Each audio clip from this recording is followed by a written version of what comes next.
My name is Michael Mort. I'm semi-retired. As you can see, I'm getting quite old.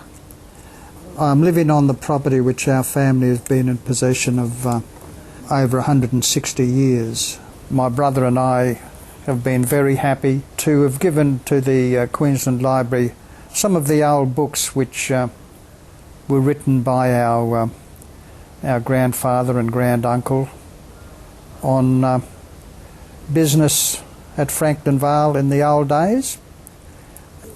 The letters in these books mostly are about the early days of Queensland of Estate, from about 1849 on to about 1889, and the hardships which so many of them had, with no telephones, roads very bad, no motor cars or anything like that.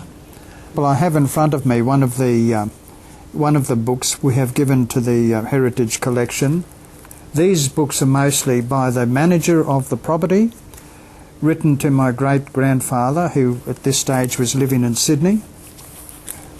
There's one here in suggestion. This particular page was about trying to sell 200 fat bullocks to a butcher in Brisbane, and they were asking £5, 10 shillings for a fat bullock.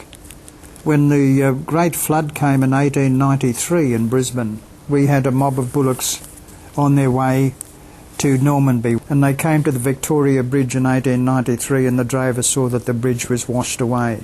The drover had to bring the cattle back to Franklyn Vale, and we had to resell them some other time, but luckily we weren't crossing the bridge when that flood arrived.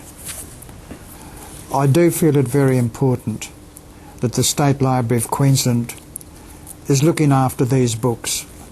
The historical events of those many, many years ago should be easily accessible to anyone that wishes to read. How life was in the last century, how the early settlers were able to combat all sorts of difficulties.